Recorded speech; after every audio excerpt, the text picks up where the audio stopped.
Nagsimula sa isa, naubos ang 5, hanggang umabot ng 15. Pagdating ng 20, hindi na makatayo. Busog na busog, lubog na sa pagkaupo. Yan na nga ba sinasabi, hindi naman babae.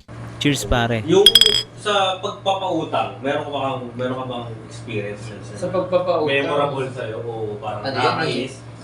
hindi na rin, ayoko na rin masyado dyan sa mga pagpapautang. Kasi sa ano ko kasi doon na, Ayaw mo na rin, meaning ayaw mo na rin magpautang o ayaw mo na pag-usapan?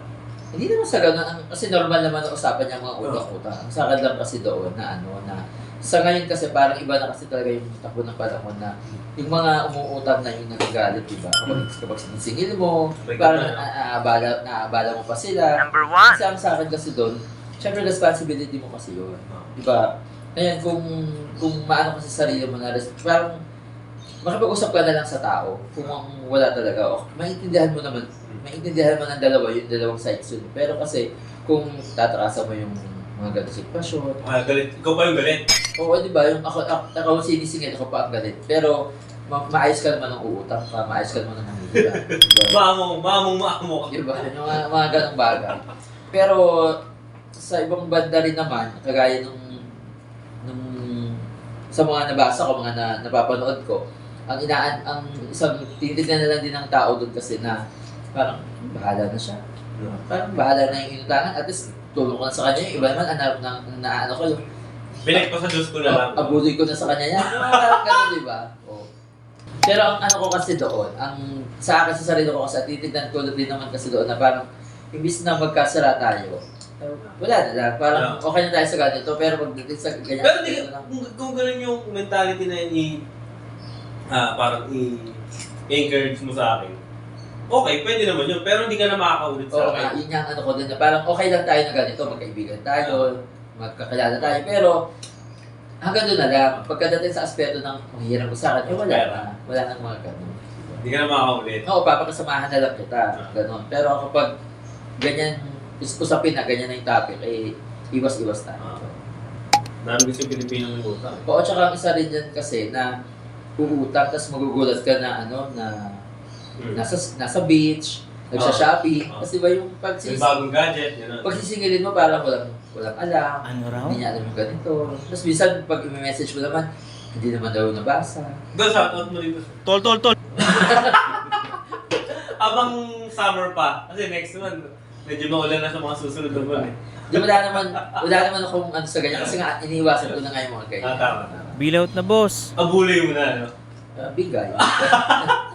Mas Abulay. diba? Ang challenge sa'yo, or sa inyo, sa pagtuturo sa English subject sa panahon ngayon. Alam mo kasi pare, alam ko yun. Dun sa usapin na ganyan na pagtuturo sa English subject, medyo mabigat talaga ang challenge dyan. Ang hinaharap ng mga English department teachers. So, hindi lang din naman sa school, kundi at tingin ko rin naman sa buong Pilipinas yan. Kasi hindi bumaba sa akin ha. At Ano? parang maniwala ka o hindi ka maniwala, totoo naman na bumaba ang kalidad ng pag-iigis sa mga Pilipino. Kasi syempre, obserbahan mo yan habang matagal ang panahon.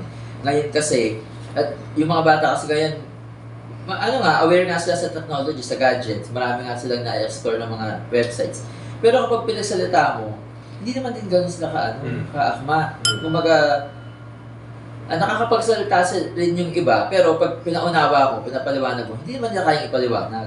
Diba? Kasi ang sa akin kasi bilang isang English department teacher dito, English subject teacher dito sa Pilipinas, ang sa akin kasi, mas mapapaniwala ba yung mga tao kapag magaling ka magsalita kaysa magaling ka magsulat. Pero parehas din naman na aspeto ng English yun. Kaya na kasi, ang pagiging English department teacher kasi na magaling ka, dapat talaga nakikita ng mga tao na magaling ka.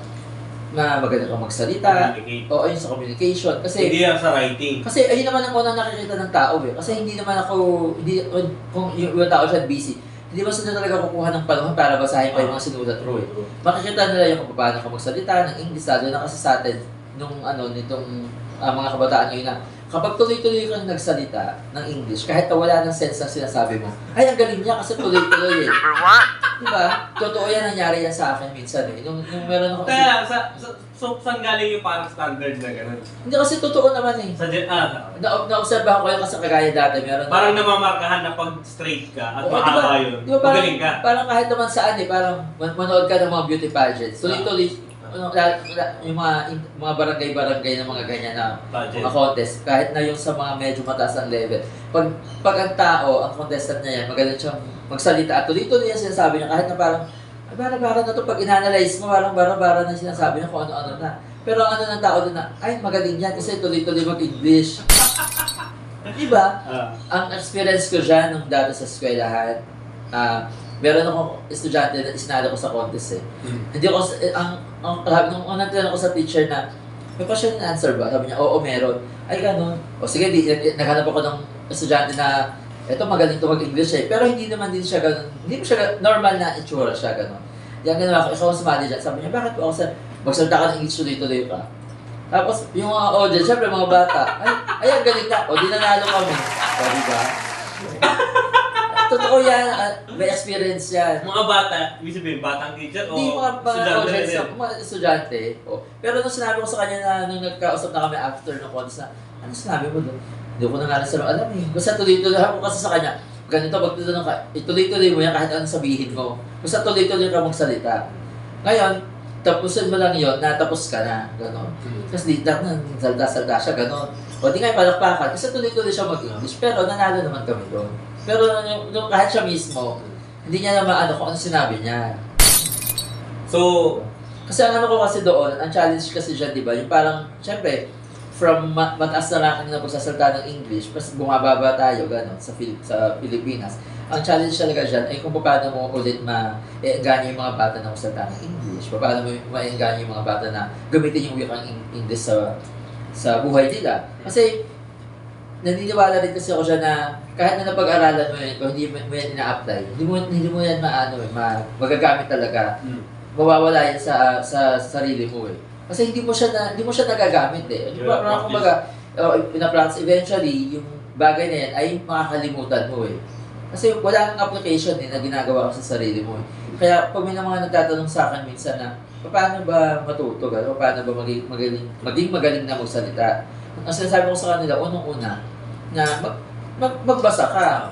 Kasi pag marami kang alam ng vocabulary, okay din yun. magagamit mo yun eh. Makakatulong yun eh. Tapos manood ka, tapos pagkatagalan, i-apply mo na yung kahit sabihin yung iba na Panonood. mga palabas na English, di ba? Kasi ang ano kasi doon, ang pag nasanay ka kasi na gano'n na pinapanood mo, gano'n ang ginagawa mo. Yun din yung paghuhugutan mo. Oo, tsaka sa umpisa talaga, sasabihin, nakakaya, barok-barok ako. Pero sino man tutulong sa'yo, tulungan mo yung sarili mo. Di ba?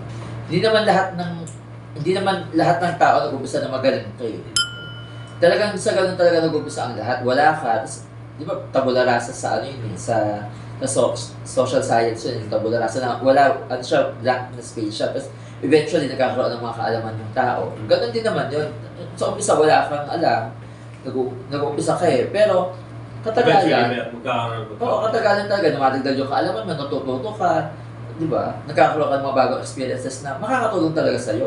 So, kung takot ka na mapagsabihan ka ng mga tao na feeling hard naman, ay, trying hard naman to kasi nga hindi nga anima-lima sabihin nito. Pero ganun talaga. Kasi dapat may improvement na nangyayari. Makakorrect din naman siya. Oo. Tsaka ang isa pa dito sa mga kabataan ngayon na tingin ko talagang challenge, yung listening. Listening skills kasi part ng English yan.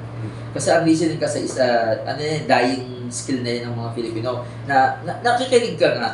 Pero yung comprehension kasi, di ba parang reading kasi yan eh. Dapat nakikinig ka, nababasa ka, tapos may comprehension. So yung sinasabi ng mga tao na, ay marunong naman ako niyan. Pero pag, yun nga, wala na kasi comprehension eh. Napakinggan mo, nabasa mo yan, napanood mo yan. Pero yung comprehension kasi nawawala.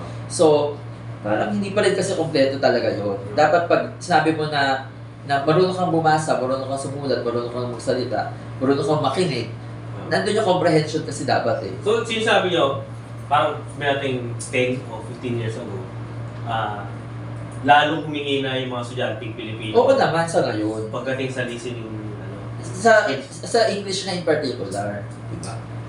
Kasi ang isa rin ang nakaka-apekto dyan, sa tingin ko ha, yung sa sistema rin talaga ng edukasyon. Kasi, yung dati Diba, meaning, pasok sa pool doon yung curriculum. oo naman. Kasi doon mag-uumpisa, yun ang susundan ng mga teachers, yun ang lalo na sa public school, na ang dami-dami natin public schools. Siyempre, pag nagpa-implement ka ng curriculum, yun ang susundan talaga ng mga tao, ng mga teachers. Kasi ang mga teachers kasi, kahit sabihin natin na naka-front yan, may susundan ng curriculum yung nagaling sa DepEd. So, kapag kasi, hindi naman, tayo kasi parang ano tayo yung pagbago to, ito implement mo, aalsa yung luma. Pagbago to, napalitan, ito na naman papalit. Yung parang wala tayong consistency, parang ano yung continuity ba ng project? Pag napalitan yung nakaupo, bago. Ngayon, experimental na naman. Tapos mapapalitan, bago na naman. Yung ganon. Kaya kumbaga, wala tayong Solid wala na tayong talagang direction. foundation na ito talaga dapat ganito. Tsaka mahilig kasi tayong mga Filipino na gumaya. Di ba yung curriculum ng Yes. US gagayahin natin. Curriculum ng ganito gagayahin natin. Na kumbaga hindi talaga siya yung ibang mga bagay doon, hindi siya akma sa kultura natin pati sa setting sa Philippine setting. So, parang pinag-aral ko na ako